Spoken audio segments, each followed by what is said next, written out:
आकाशवाणी गोरखपुर से प्रादेशिक समाचार।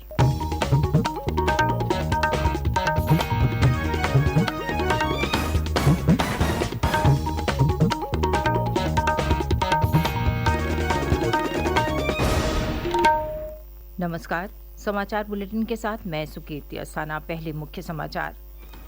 केंद्रीय वित्त मंत्री निर्मला सीतारामन आज लोकसभा में पेश करेंगी देश का आम बजट। मुख्यमंत्री योगी आदित्यनाथ ने वैश्विक निवेशक शिखर सम्मेलन से पूर्व सेवानिवृत्त वरिष्ठ प्रशासनिक अधिकारियों और शिक्षाविदों की टीम का किया गठन। टीम युवाओं के साथ संवाद कर उन्हें रोजगार के अवसरों से कराएगी अवगत। नेपाल से अयोध्या लाई जा रही 2 विशाल शालिग्राम शिलाएं गोरखपुर पहुंची। गोरखनाथ मंदिर में हुआ भव्य स्वागत। प्राचीन शिलाएं आज अयोध्या के लिए करेंगी प्रस्थान। और महोबा में आज से 3 दिवसीय UP bird and nature festival का होगा शुभारंभ।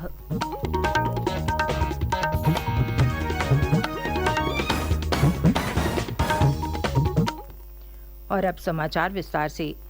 केंद्रीय वित्त मंत्री निर्मला सीतारामन आज सुबह 11 बजे लोकसभा में वित्त वर्ष 2023-24 का आम बजट पेश करेंगी। इसके तुरंत बाद बजट की प्रति राज्यसभा के पटल पर रखी जाएगी। इससे पहले केंद्रीय मंत्रिमंडल की बैठक में बजट को मंजूरी दी जाएगी। प्रधानमंत्री नरेंद्र मोदी ने कल संसद के बाहर कहा कि वर्तमान वैश्विक परिदृश्य में दुनिया की निगाहें भारत के बजट पर हैं। उन्होंने कहा कि देश का बजट आम नागरिकों की आशाओं और आकांक्षाओं को पूर्ण करने का प्रयास है।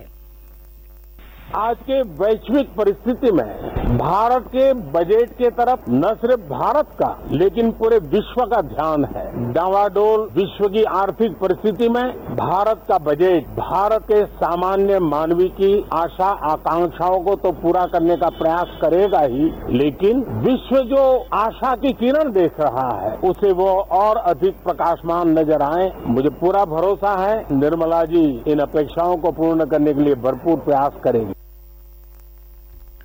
संसद का बजट सत्र कल दोनों सदनों की संयुक्त बैठक के साथ शुरू हो गया। राष्ट्रपति द्रौपदी मुर्मू ने दोनों सदनों की संयुक्त कार्यवाही को संबोधित किया। अपने अभिभाषण में राष्ट्रपति ने वर्तमान सरकार को स्थिर, निडर और निर्णय लेने वाली सरकार बताया। राष्ट्रपति ने कहा कि सर्जिकल स्ट्राइक, आतंकवाद उन्मूलन के लिए ठोस कार्रवाई, नियंत्रण रेखा और वास्तविक नियंत्रण रेखा पर हर तरह के दुस्साहस को कड़ा जवाब, अनुच्छेद 370 और 3 तलाक को हटाना निर्णायक सरकार के उदाहरण हैं। विश्व में भारत के बढ़ते कद के संबंध में राष्ट्रपति ने कहा कि इस सरकार के कार्यकाल के दौरान पहली बार लोगों को बहुत से सकारात्मक परिवर्तन देखने को मिले हैं। भारत के G20 की अध्यक्षता ग्रहण करने पर राष्ट्रपति ने कहा कि एक पृथ्वी, एक परिवार, एक भविष्य के मंत्र के साथ देश G20 के सदस्य देशों के सहयोग से वर्तमान वैश्विक चुनौतियों का सामूहिक रूप से समाधान तलाशने का प्रयास कर रहा है। उधर वित्त मंत्री निर्मला सीतारामन ने कल संसद के दोनों सदनों में आर्थिक सर्वेक्षण पेश किया। वित्तीय वर्ष 2022-23 के आर्थिक सर्वेक्षण में अगले वर्ष में वास्तविक रूप से 6.5% की आधारभूत जीडीपी वृद्धि का अनुमान लगाया गया है। मुख्यमंत्री योगी आदित्यनाथ ने आगामी 10 से 12 फरवरी को लखनऊ में आयोजित होने वाले वैश्विक निवेशक शिखर सम्मेलन से पूर्व प्रदेश में सेवानिवृत्त वरिष्ठ प्रशासनिक अधिकारियों और शिक्षाविदों की 48 सदस्यीय टीम का गठन किया है। ये टीम 3 से 5 फरवरी तक विभिन्न विश्वविद्यालयों और महाविद्यालयों में युवाओं के साथ संवाद करेगी और उन्हें रोजगार के विभिन्न अवसरों से अवगत कराएगी। टीम युवाओं को वैश्विक निवेशक शिखर सम्मेलन की उपयोगिता के बारे में भी जागरूक करेगी। श्री योगी ने कल अपने सरकारी आवास पर इस टीम के सदस्यों से मुलाकात की। इस अवसर पर मुख्यमंत्री ने कहा कि पिछले 6 वर्षों में उत्तर प्रदेश ने दुनिया भर में अपनी अलग पहचान बनाई है। उन्होंने कहा कि कानून व्यवस्था की स्थिति बेहतर हुई है और राज्य में निवेश के लिए सकारात्मक वातावरण तैयार हुआ है। मुख्यमंत्री ने कहा कि प्रदेश में विकास की असीम संभावनाएं मौजूद हैं। उन्होंने टीम के सदस्यों से युवाओं को विकास में भागीदार बनाने का आह्वान किया। भारतीय जनता पार्टी किसान मोर्चा और लोक भारती के संयुक्त तत्वावधान में कल लखनऊ में मोटे अनाजों पर आधारित एक संगोष्ठी का आयोजन किया गया। गोष्ठी को संबोधित करते हुए उप मुख्यमंत्री केशव प्रसाद मौर्य ने कहा कि मोटे अनाजों की उपयोगिता को देखते हुए इसकी देश और विदेश में मांग बढ़ी है। उन्होंने कहा कि आने वाले समय में मोटे अनाजों को खरीदने के लिए विश्व बाजार तैयार है। इस अवसर पर कृषि मंत्री सूर्य प्रताप शाही ने किसानों से मोटे अनाजों का अधिक से अधिक उत्पादन करने का आह्वान किया। उन्होंने कहा कि इससे कम लागत पर किसान अधिक लाभ अर्जित कर सकते हैं। श्री शाही ने कहा कि मोटे अनाजों में पोषक तत्वों की भरपूर मात्रा होने के कारण ये अच्छे स्वास्थ्य के लिए बहुत उपयोगी है। संगोष्ठी को वित्त मंत्री सुरेश खन्ना और खादी एवं ग्राम उद्योग मंत्री राकेश सचान ने भी संबोधित किया। प्रादेशिक समाचार आप आकाशवाणी गोरखपुर से सुन रहे हैं। ये समाचार बुलेटिन हमारे YouTube channel AIR news Gorakhpur और ट्विटर हैंडल AIR_GKP पर भी उपलब्ध है। नेपाल से 2 विशाल शालिग्राम शिलाएं बीती देर रात गोरखपुर स्थित गोरखनाथ मंदिर पहुंची। मंदिर के प्रधान पुजारी कमलनाथ, देवी पाटन मंदिर, तुलसीपुर के महंत योगी मिथिलेश नाथ और अन्य संतों ने शिलाओं का पूजन किया। करोड़ों वर्ष प्राचीन ये शिलाएं आज अयोध्या के लिए प्रस्थान करेंगी।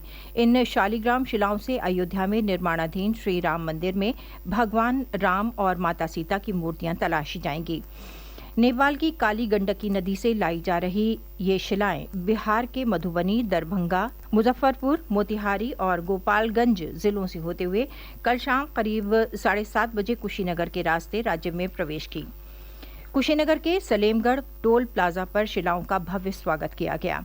इस अवसर पर बड़ी संख्या में लोग उपस्थित रहे। शिलाओं के दर्शन के लिए मार्ग में बड़ी संख्या में लोगों की भीड़ उमड़ रही है।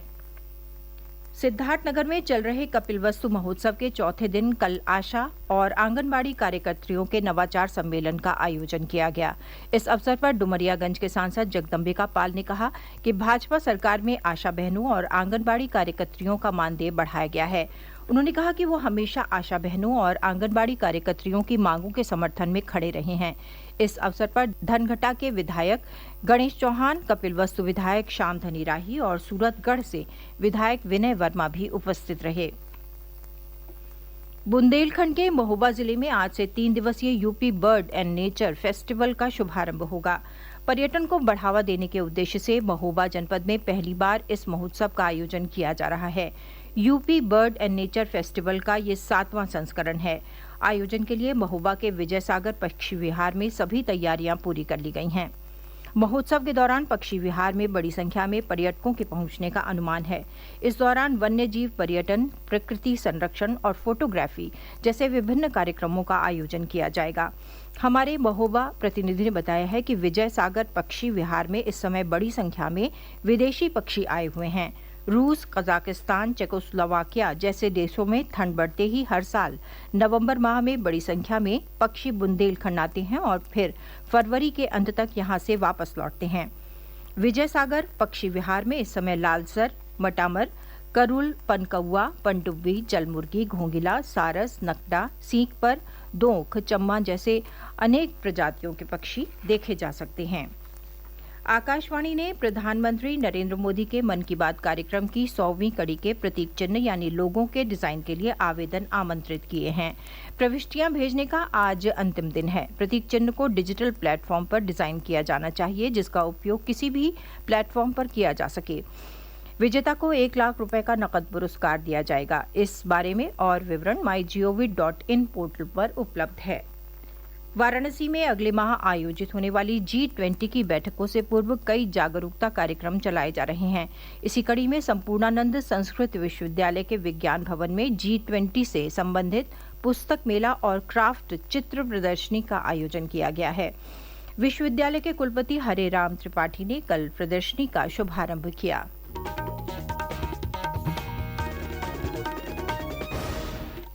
अंत में मुख्य समाचार एक बार फिर। केंद्रीय वित्त मंत्री निर्मला सीतारामन आज लोकसभा में पेश करेंगी देश का आम बजट। मुख्यमंत्री योगी आदित्यनाथ ने वैश्विक निवेशक शिखर सम्मेलन से पूर्व सेवानिवृत्त वरिष्ठ प्रशासनिक अधिकारियों और शिक्षाविदों की टीम का किया गठन। टीम युवाओं के साथ संवाद कर उन्हें रोजगार के अवसरों से कराएगी अवगत। नेपाल से अयोध्या लाई जा रही 2 शालिग्राम शिलाएं गोरखपुर पहुंची।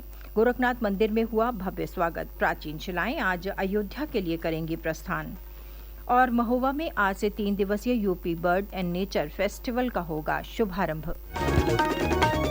इसके साथ ही ये समाचार बुलेटिन समाप्त हुआ। नमस्कार।